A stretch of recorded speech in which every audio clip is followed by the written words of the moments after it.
I'm Eric Barden. I'm Amy Barden. And this is another episode of Bombardant. This is our podcast where we try to provide varying perspectives on important issues so that we look at things from a variety of angles, have some diversity of thought, maybe even a little argument, maybe debate. Yeah, like lively debate. I think that's a good thing and something that's a little bit missing in society right now. I think everybody's so polarized. I think all of the algorithms are feeding us exactly what we want to hear.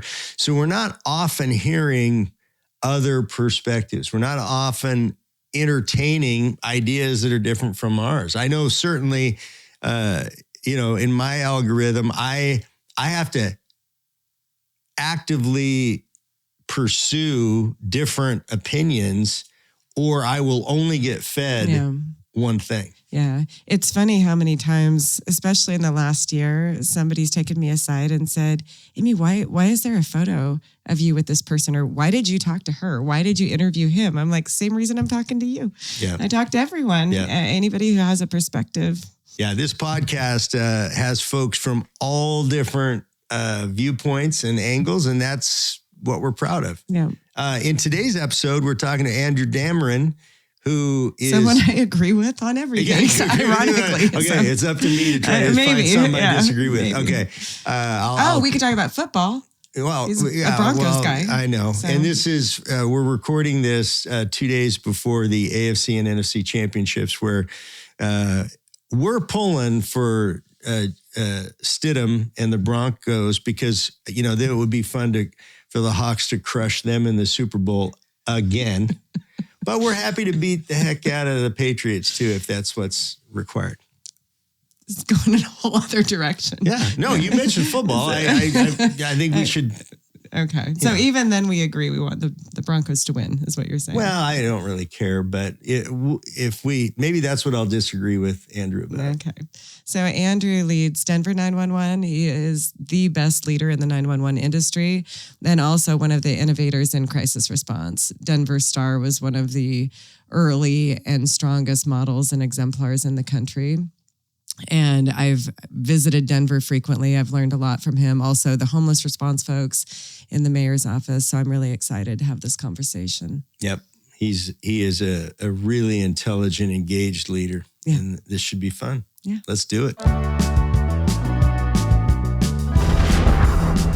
Andrew, we appreciate you being on. We're excited to talk to you about what's going on in Denver. As everyone knows, Amy is the designer and chief of Seattle's care department, and Denver is often looked at as another beacon of hope in this effort to address street crisis and homelessness and sort of chronic recidivism, most of which is, as we know, based upon addiction issues as well as mental health.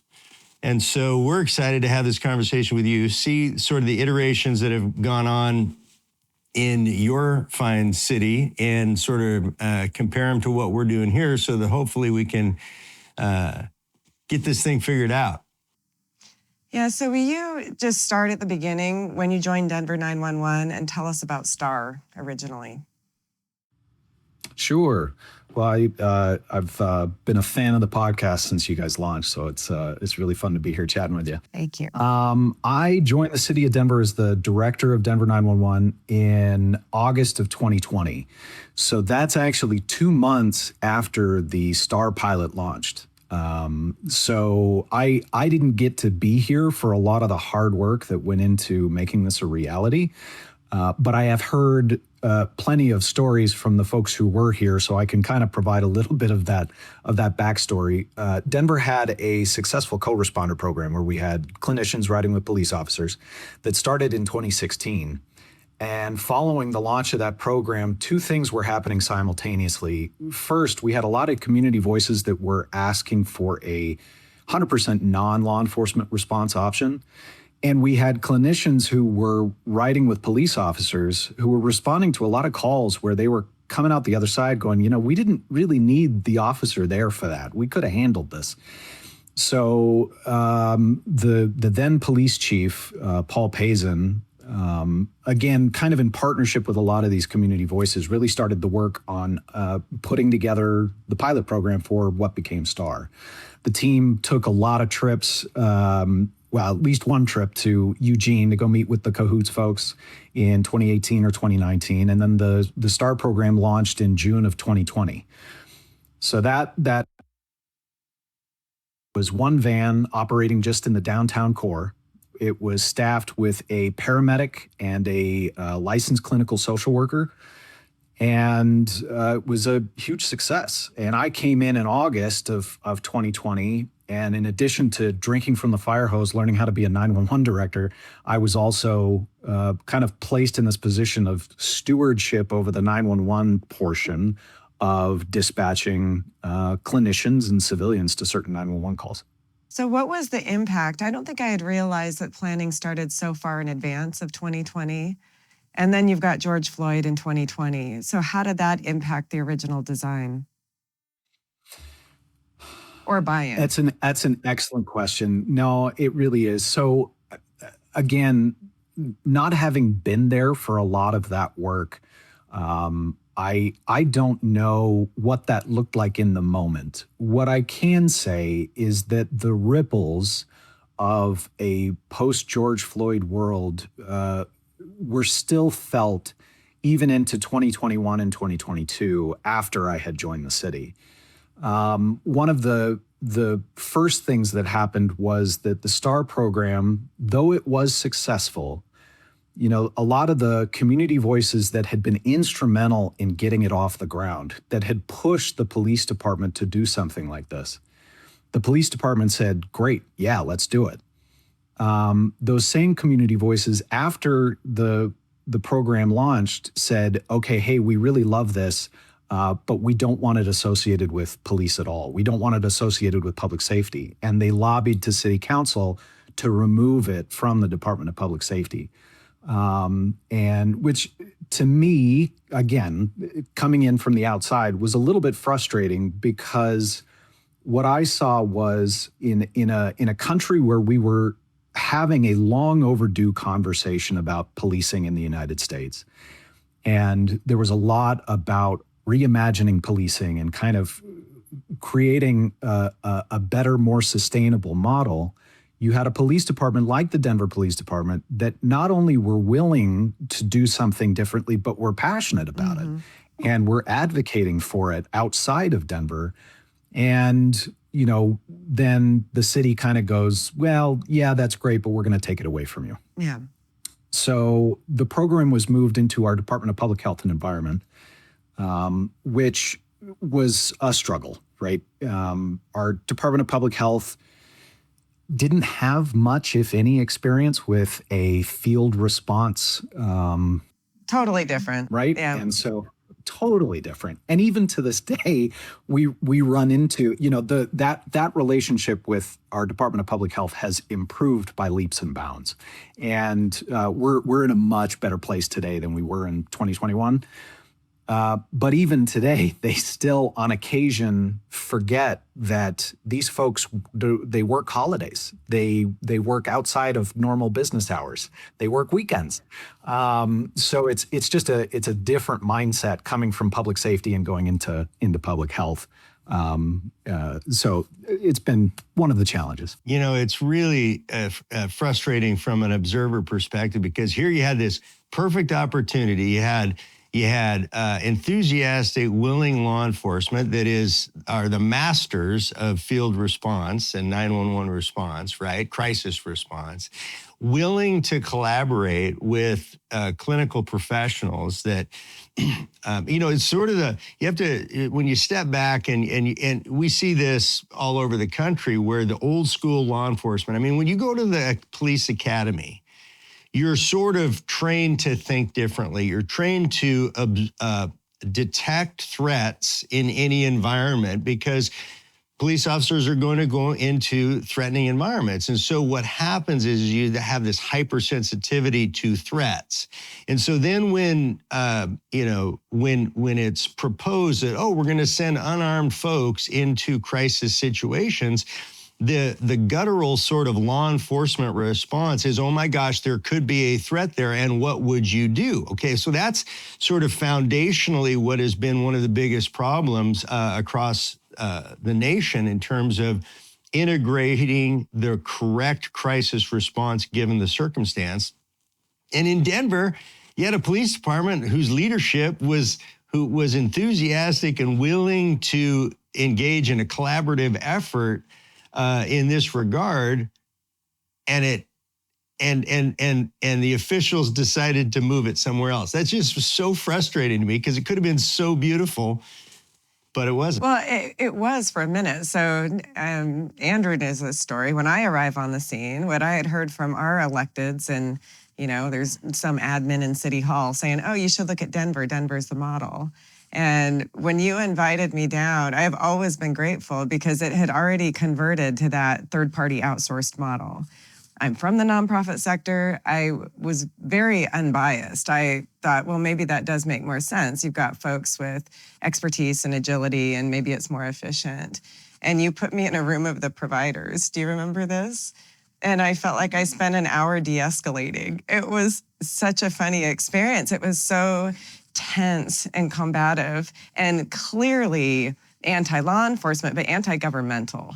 So I thought, oh, this is pretty politically charged. And it saved me 2 years of work probably, because I came back and, I had been to Albuquerque and Durham and studied Atlanta and other jurisdictions. And it was pretty clear to me early why you need CAD RMS integrated teams, why these need to be first responders with similar liability provisions, protections, well-being strategies. But I had to really square up, Andrew, because people had Googled things and they were like, no, we think Denver's the best, do it that way. And I'm grateful that I sort of held the line on it. So what is happening now? Are you able, do you have political support to bring this back in-house and integrate it back into first response, restore it basically? Well, so I think you're touching on a couple of different things. So first, the kind of contract and program management within the city was moved out of safety and into public health. From the beginning, the actual staff that we've had on the Star Vans have been contract partners. Oh, they always were. So WellPower, okay. who is they always have been. The Community Mental Health Center for Denver being WellPower, and then Denver Health, which is our social safety net health system here in Denver. And that was actually a beautiful collaboration in the early days. Particularly, when I came in 2 months into the pilot, what we had with folks from WellPower and Denver Health were individuals who were just as passionate and invested in making this a success as the folks on the city side. It was really, really fun to get to kind of come into rooms and meet with some of these people and just kind of talk through the work that they were doing and really feel that passion and energy. Since then, I think the additional challenge that we've had is, and I think this happens with any program, once it goes from the kind of bootstrapping, boots on the ground folks who are really trying to make a dream a reality, as soon as it expands beyond that and you start bringing more people in, that passion can get diluted a little bit, right? It's just a natural course of things. And there have been situations where that dilution has gotten it's gotten troublesome from time to time. And I think what we have learned, particularly watching cities like Seattle, Durham, right? Ryan and his team came out to learn from Star, and then they went out and built Heart, and then they've gone leaps and bounds beyond what we're doing. And so we've really started to fall behind, and that no single entity or person is to blame for that. As a city, we've not done enough to really push this program. And so, my primary focus has been on the 911 side and what can we do, and looking forward to kind of digging into that. But I do think my personal belief is that in order to catch up to what you all are doing in Seattle and what Albuquerque is doing in Durham and others is to make sure that the staff that are actually responding to these calls they need to be city employees. They need to be a part of the same kind of structure and kind of philosophical direction, because right now we just have too many cooks in the kitchen, and it gets really hard to kind of identify a singular mission and vision when there are so many competing priorities. And again, it's not because any one entity is doing anything, immoral or unethical or even terribly wrong. It's just, it's hard to get everybody rowing in the same direction. Yeah. Yeah, I really believe the first responders, police, fire, EMS, and then these crisis responder teams we're setting up, they should be training up together. There should be shared protocols, shared language. The work is so intersectional. I did an interview yesterday, and I said, if you were to ask me the police call, where ideally you wouldn't have a mental health professional at least on standby, which one shouldn't have that? I said, I have no idea how I would answer that. There is always a behavioral health aspect, or even to observers, a mental health impact. And so go around saying that with me. No, and I am, because like even the conversation, and I heard this relatively recently, and then I stole it, and I've been saying it every day, every chance I get, was that paramedicine and EMS was not a thing nationally until well into the 70s. Right. It took Freedom House in Pittsburgh and these other groups to really kind of say, hey, wait a minute, we can build a better rocket ship here. And then, 911 hadn't been around for very long when Freedom House was doing what they were doing. But in those early years, 911, we'd send cops to medical calls because they were the best and only option. Right. And we built something better. And we're doing the same thing now when it comes to mental health and behavioral health. So what we have to do is, the thing that I get frustrated with, even here in Denver still, is that programs like STAR still feel like kind of a nice to have alternative to police if they're available, but otherwise police are still very much the default, as opposed to the fifth branch of public safety, the fourth field response option available to 911, with the policy, the procedure, the technology, and the mindset that when we get a call that needs to go to a clinician or a peer or somebody who is specifically trained and mandated to show up in a trauma-informed way, that they need to receive that information and be sent. Yeah, it's interesting. One of the things that I've been talking about lately is we've got to get away from this terminology of alternative response, because alternative response make it sort of subordinate to, right? And sending the fire department, sending a ladder rig to a heart attack, is not what we do anymore. We send medics to heart attacks because they're the best response. So it's a medical response. It's not a fire response. We don't say it's an alternative fire response. We call it a medical response because that's what it is. And to your point, this is exactly where we are right now in the development of crisis response. We need to quit calling it alternative, and we need to just call it what it is, crisis mental health response, because that's the most appropriate folks to deal with that situation. Fun fact, side note, in the 70s, when you're talking about the development of medical response, my dad, Paul Barden, was a King County councilman and led the funding and development of King County's Medic One team, which is, been one of the most successful, major medical response teams in the country. So go, Paul. Anyway, back to our deal. This is a fun fact. I actually didn't know that. Fun fact. Yeah. No, this is great. What do you think, Eric, across the country, you're talking to the major city chiefs. By and large, do you think that there's understanding and conviction? I perceive there is, but generally the chiefs that are talking to me like what I'm doing, right? Otherwise, they're probably avoiding me.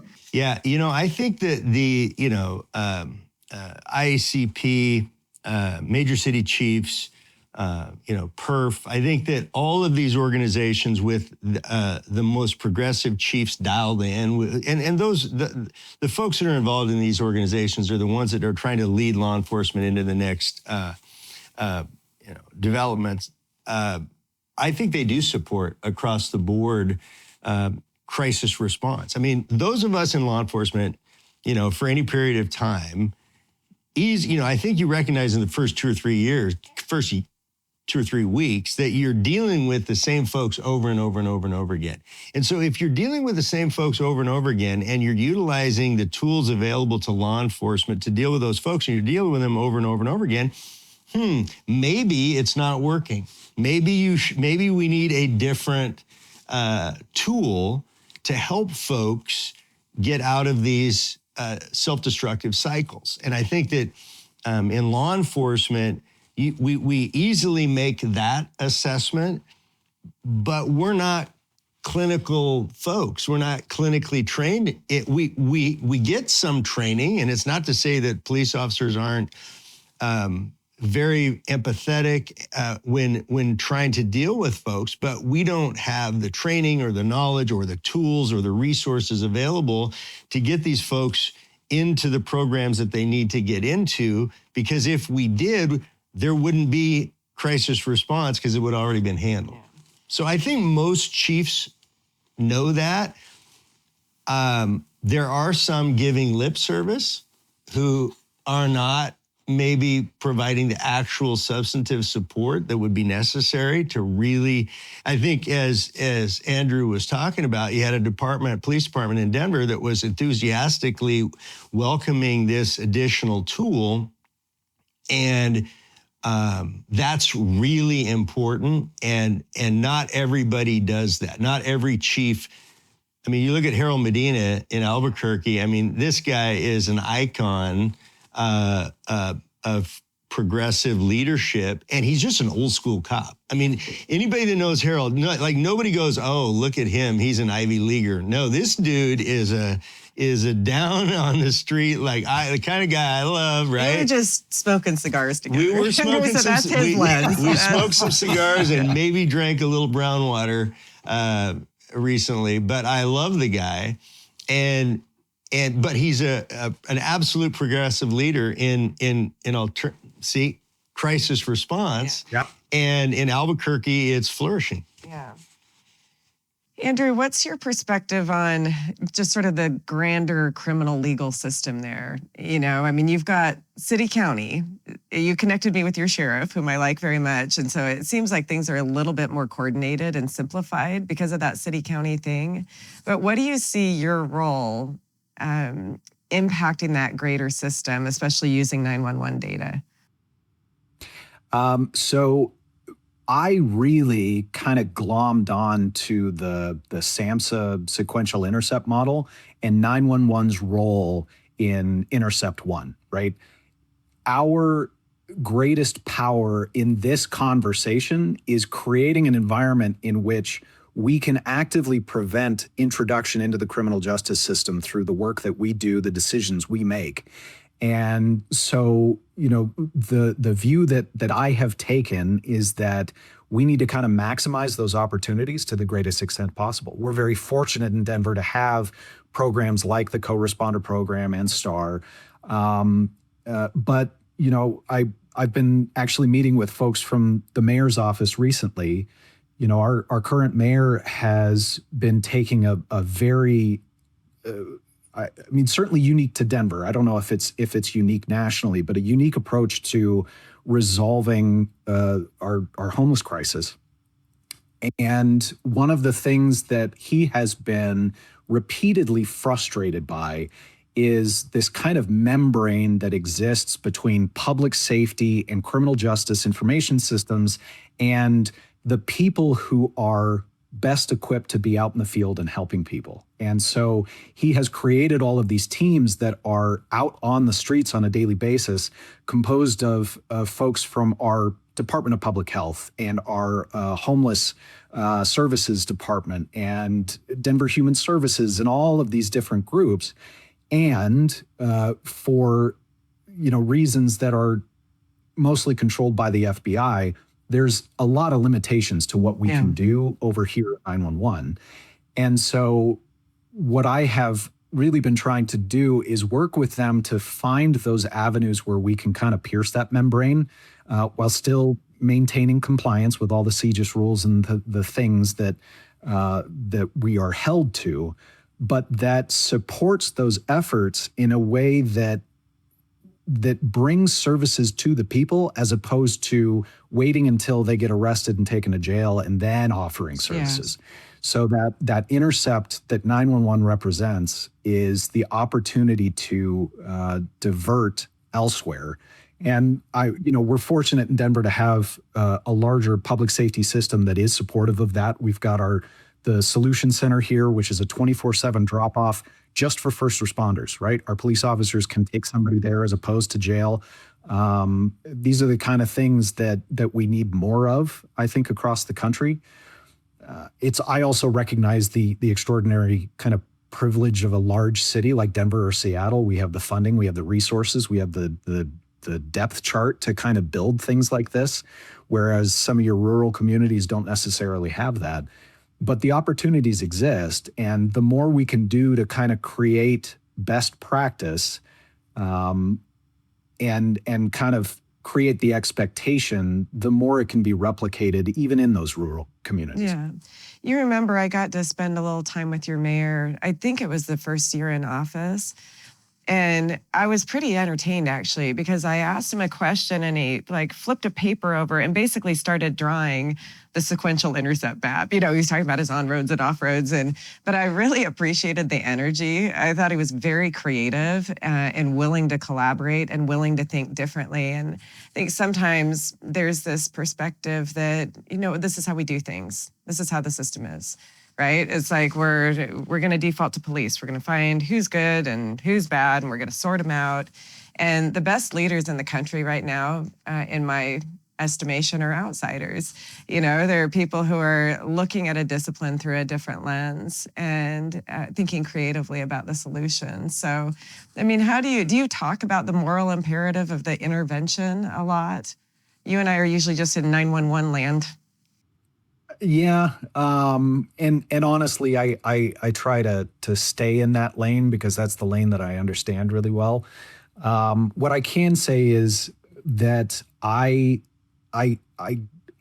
understand more intimately now than I did before joining the city what leads, this kind of discontent with government bureaucracies, because there really is this kind of inertia that exists in city government in particular to kind of come in and just, let's just do it the way we've always done it, because it's just so much easier than trying to upset the apple cart and create a new and better system. So it's really important to maintain relationships. And that's why I'm so grateful to have relationships with the two of you, with Ryan and Mariella, who kind of help me maintain that energy to keep pushing and trying to find those other ways and better ways of doing things that isn't just giving into, well, you know what, criminal justice information system rules that the FBI have in place means that we can't play nice with the mayor's initiative. And, if you really want us engaging on this, you're just going to have to take them to jail first. That's not the way to do things. So we've got to try. I know at one point, I believe, and I'm going off of vague memory here, but I think Denver was one of 5 major cities that was pushing the FBI to rethink their CJIS rules. Is that right? Particularly around the use of peers, right? We've been in a lot of conversations with advocates who make a very compelling argument to include peers in this work, because they can speak to folks who, I think the term that tends to get bandied around in public safety is service resistant, right? These peers can kind of come in and speak their language and kind of get through to a point of, no, I understand what it is that you're looking for, and I can help you get to that point a little bit better than maybe somebody who's well-intentioned but has no idea where you are right now. And, when you start to mingle that work with public safety, you very quickly run into those CJIS rules that prevent a lot of that. So there is, I think, some pretty important work that needs to happen at the national level. I think we're going to have to wait until a more friendly administration is in office. But but I think that's equally as important of work. Yeah, our friend Ann Larson, I learned first about those restrictions from her because she was trying to get peers in Olympia PD. And she just read the fine print. She was like, cool, we'll accompany them to the bathroom then, if that's what we have to do. I mean, she was just absolutely unflappable in the conversation. But Eric and I, everybody that we talk to about permanently breaking the cycles, if you're talking about addiction or crime or homelessness or whatever, it is always a peer. It is a peer-led design that gets it done. And so we need to just acknowledge that. And let's get the 5 cities going again. I'm in. Yeah, I'm here for it.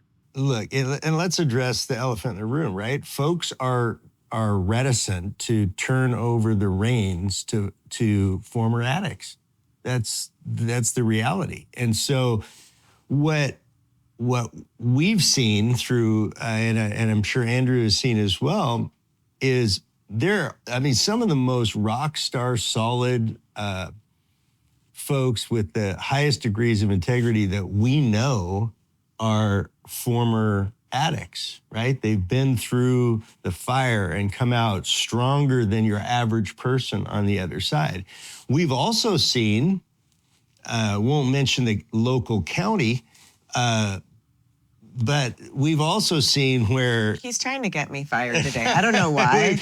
We've also seen just abject failure of peer-led programs. I mean, like you just can't have, like just the fact that you used to use does not make you like a visionary leader in programs. I mean, it has to be the skill set. It has to be a skill set, and there has to be a balance. And we kind of overdid. But how many programs and initiatives have been abject failures due to leadership of folks who never touched an illicit substance in their life? That's true. Right? But what I'm addressing here is like why there are some folks who are just, against the idea of peer involvement. And, we've had some broken trust up here. I mean, it's been a lot of headlines. Broken trust. Yes, broken trust. That's what we've had. That's what we've had. I'm trying to teach them diplomacy. But it is a shame because, again, it discredits the programs and the leaders who know exactly how to do this, right? I mean... We have had people sitting at this very table who are, I would trust them, with my granddaughter. And that's pretty... Yeah, that's the highest of standards. Yeah. So I mean, for the audience, what Andrew's talking about are the CJIS requirements. So even in our alternative response, in our crisis response team and unit, everybody has to have that CJIS clearance, which means you really have to have quite a sparkling background. Right. Yeah. Well, I mean, you can't have any felony convictions, right? That's the main litmus test, and unfortunately, that precludes a lot of otherwise, amazing people from taking part. Okay, so if everything goes well, Andrew, 5 years from now, we're talking, and dramatic progress has been made in Denver and around the country. What does that look like to you? Well, so I think first and foremost,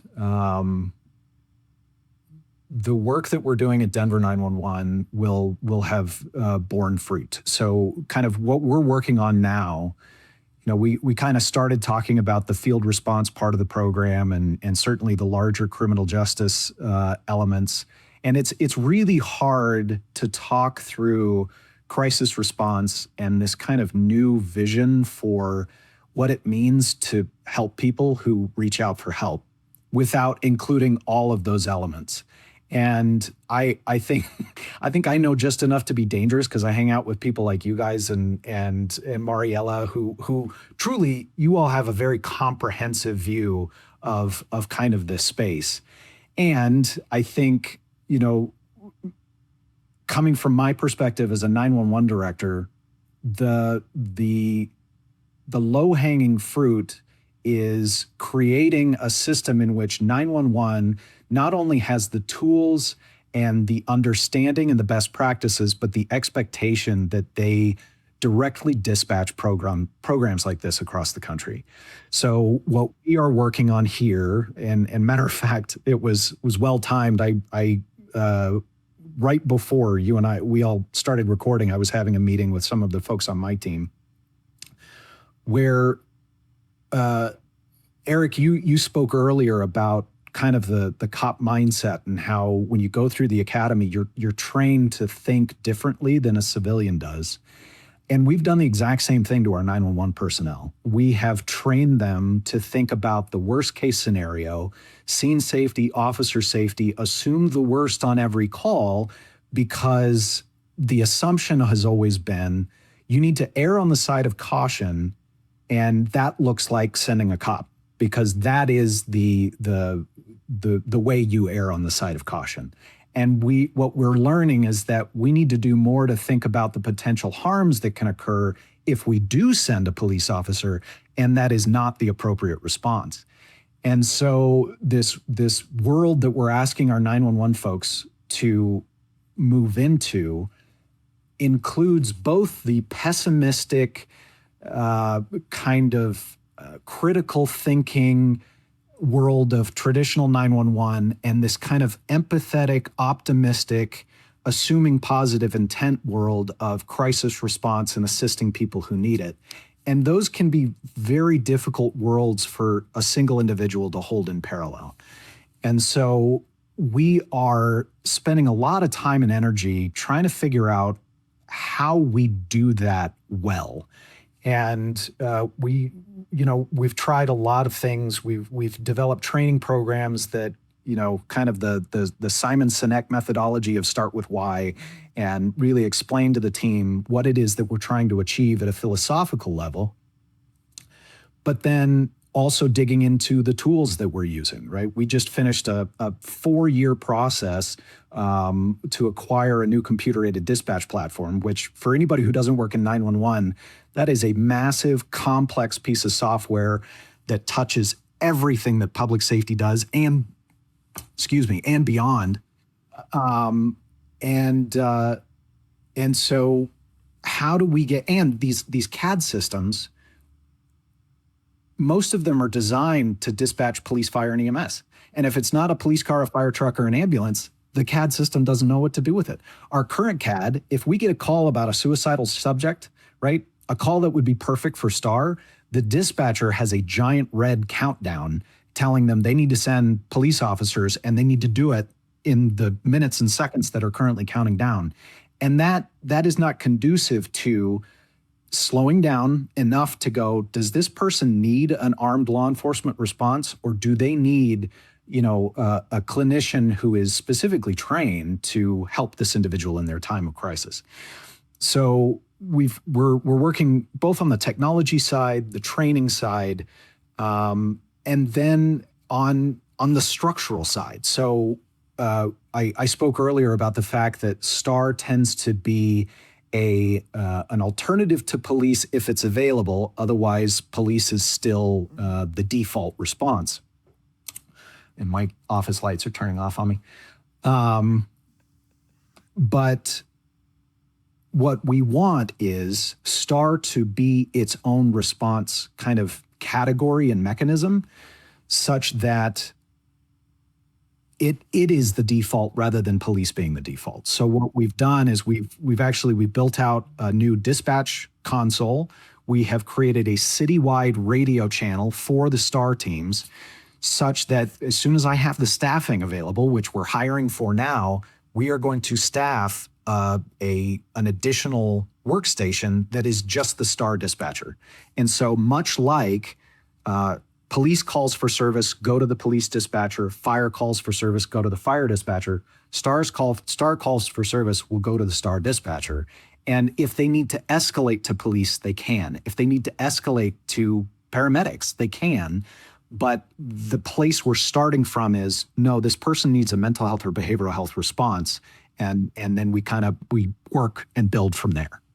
I was excited when I heard you were going down that road. Has anyone else done this yet, to your knowledge? Not to my knowledge. So you're trying to leapfrog over Durham now, aren't you? You're trying to catch back up. Well, listen, we gotta stay at the head of the race somewhere. So yeah.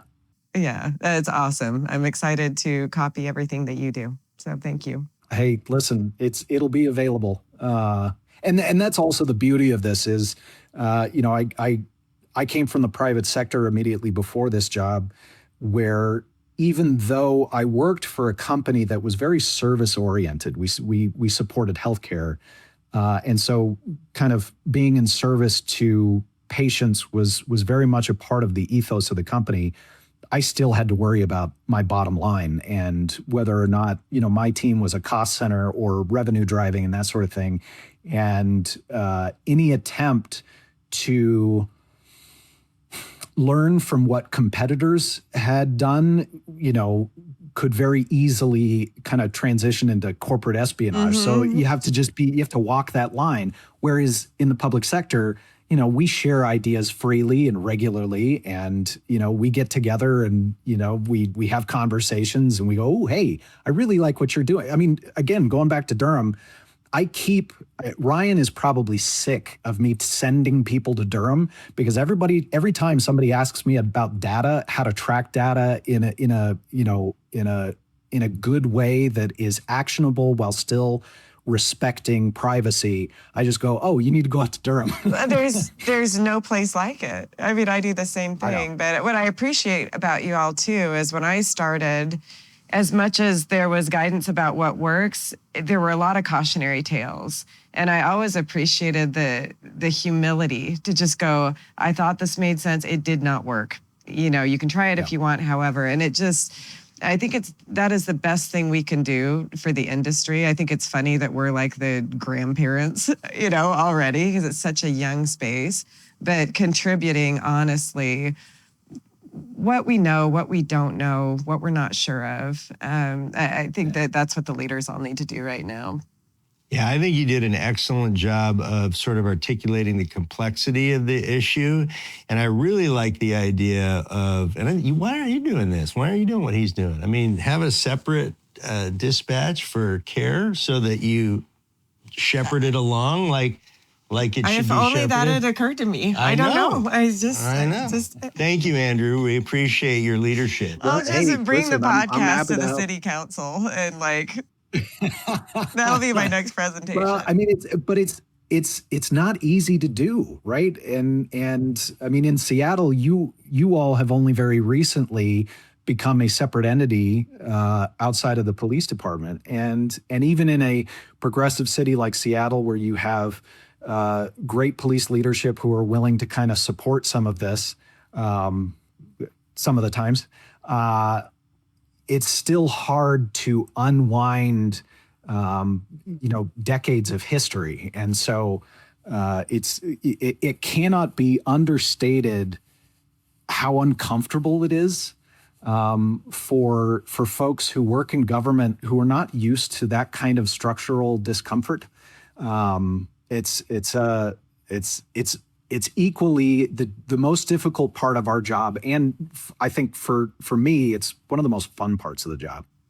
Yeah, I think people just don't want to pay for stuff, so I think that the money will be moved for people are happy to pay for the responders and point to that, but not actually build out the infrastructure. I'm like, we got no place to sit. We need rigs. We need records management. We need. Yeah. I mean, I think what you mean is folks don't want to fund things comprehensively. Because I think what people actually want to do is allocate funds to something and go, look, we fixed it. And from politicians' perspective, they genuinely want to help solve a problem, and so they budget something for the problem and go, oh, look, we solved it. And the problem is the understanding the complexity that Andrew just described, they don't. Yeah. That's an insider's look. That's not like your average person's view into the problem. And so that's where the problems, and to your point about the infrastructure, the vehicles and the places to sit and the technology, again, Durham is a great case in point. They have beautiful dashboards and research and development because the city pays for that, prioritized it and allocated it. I've got myself at midnight tidying data sets and Yeah, that's one thing I have never done, Andrew. I've never tidied data sets at any time of the day. I can't say I have either. No one's actually ever called me doctor either. So, I mean, there is that. There is that. So, Andrew, if there's one thing you want folks to know about this effort and about where we're going, I mean, Amy asked a great question, where do you see us in the future? But right now, what is the thing that people need to understand about this very complex problem? The fundamental understanding that will lead us in the correct direction. Yeah, just one thing. Just one thing. Yeah, just one thing. Or two. So one of the things that I was reflecting on the other day was I found myself getting really frustrated because I was thinking about that comparison that I made to crisis response and paramedicine, and how it was actually Tahir Duckett from Georgetown who was talking about the timeline of from kind of Freedom House to paramedicine being kind of a national standard. And it seemed like it was so quick. I mean, it was a handful of years. And here we are going on 6 years into this nationally, well over 35 years, if you consider what Cahoots did, into this conversation, and it has yet to take off similarly. And I think what I have had to remind myself is one, to be patient, but two, that this is a far more nuanced conversation. And we need to create space to have that nuanced conversation. Amy, I know you and I kind of chatted about this a while ago, that even within this space of alternative crisis response and growing this field, we still have camps of our own, right? You have groups who are a little more co-response focused, who tend to react defensively to the crisis alternative response side of the conversation because they automatically assume that they're going to be abolitionist and very, vehemently anti-cop. And then you have folks on the alternative crisis response side who say, listen, part of the reason we're here is because of the energy and the passion and the righteous anger that came out of the murder of George Floyd. And we can't just put that to the side and not pay homage and honor to what got us to where we are. And at some point, the two sides of that conversation have to find common ground and come together.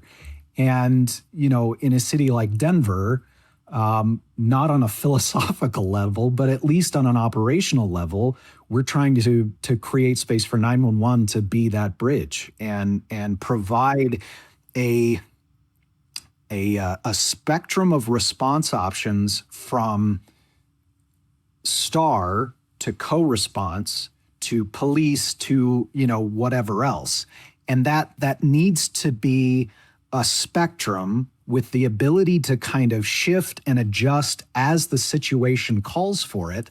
And these are nuanced conversations. Even internally within 911, we prefer to have a very cut and dry process. That's why most 911 centers have protocols that they utilize. Well, I won't say most, a lot of particularly big cities that are busy, they have protocols for their law enforcement calls, right? If A, then B, if B, then C. That's why, one of the things that I hear a lot is when a 911 call winds up on the local news and people say, why does the call taker sound so robotic? And they're asking questions that have already been answered. It's because they have a protocol that they have to follow. And so, and the reason you implement those protocols is to get consistency, because the work that we do is so important. You've got to have consistency. And when you prioritize consistency, you disincentivize critical thinking and the ability to adjust on the fly. And so finding that happy medium and that balance in order to best support folks who need a mental health or behavioral health response, a trauma-informed response, but maybe walking the line between mental health crisis and criminal activity, that's where we've really got to start practicing this and identifying best practice and creating standards, right? The conversation that I had earlier today, we have an emergency medical response. Sorry, Siri's talking to me. The conversation I had earlier today is we have an emergency medical response committee. And one of the things that we do is we look at medical calls for service where we dispatch an ambulance non-emergent, what we call code 9 here in Denver. That's just a normal response. And then after that response, if they get on scene and determine they need an emergent response to the hospital, if they do that more than 2% of the time, we circle the wagons here and we say, do we need to upgrade the dispatch to a lights and sirens dispatch? That's the threshold we've identified as triggering a larger conversation about how we're dispatching these calls. We need to do the exact same thing with STAR. Yeah. Right? What we've done in the early days was let's err on the side of caution. And if it seems like there might be a scene safety concern, let's just send the police instead. What we need to do is start looking at the data and say, all right, well, for this call type, we're actually, we need to dispatch police as backup, 20% of the time. Does that mean this needs to have police as a co-response, or we need to send to the co-response units, or we just need to send to police? We don't know because we haven't developed those thresholds. So we've got to do that, again, toward that effort of professionalizing this work and standardizing it to some extent. Yeah, you're really my only counterpart in the country who is looking at that continuum through the 911 lens. And so I get challenged all the time because I'm very involved in the co-response space on the fire side too, mobile integrated health, love it. Very involved in this, again, alternative crisis responder space. And it's so funny how few of us are in both spaces. I always say, by the data, we need all of it. I can point specifically to 100,000 calls ideally would have this co-responder unit, and here's why. This is when you want a ballistic vest on a mental health professional. And then again, for us, it's probably 300,000 calls actually that would be best handled by care type responders. And so I value you so much. I think you're brilliant. I really am using this podcast as an excuse to just talk to my friends. But I appreciate you putting some of these really important, complex, nuanced ideas on the record because it's going to benefit the industry. Yeah, I hope so. I think you've absolutely nailed it in terms of combating the concern about security issues with just data.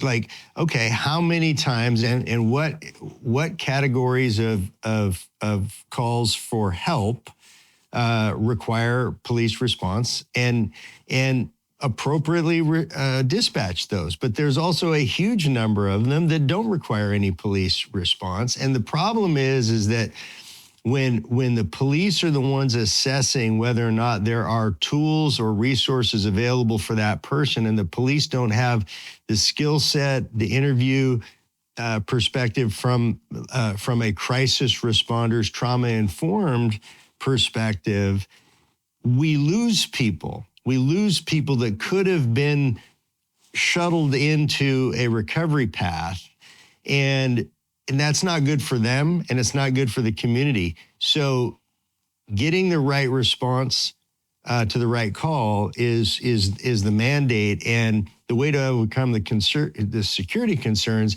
is exactly what you're talking about, which is actually looking at the data and then responding accordingly. So I think we've covered a ton of ground, and I just love this topic, and I love the opportunity for other people to think about the complexity of it, because it's just like, well, why don't you just do it, right? Well, yeah, well, if it was that easy, it would be done, but it's not. So, right. And you and Amy are examples of really thoughtful, really caring, intelligent folks trying to address all of the nuanced issues.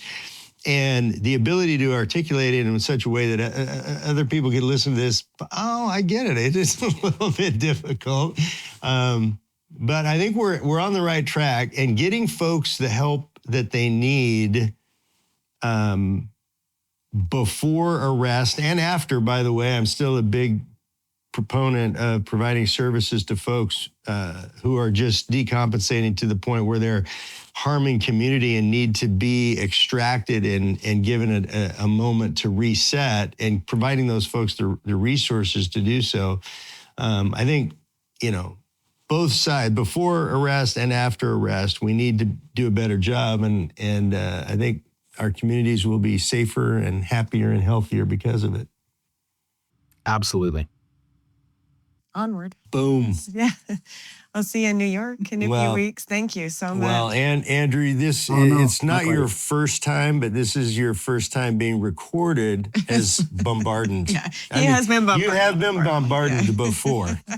And we won't talk about that here. Hey, it was a pleasure both times. Thanks, Andrew. All right, man. Thank you. Appreciate you. All right. You bet. You guys take care. All right, bye. The Bombarded Podcast is a Barden Squared production. Executive producers are Eric Barden and Amy Barden, and video and audio production of the Bombarded Podcast is by Thread Theory Creative.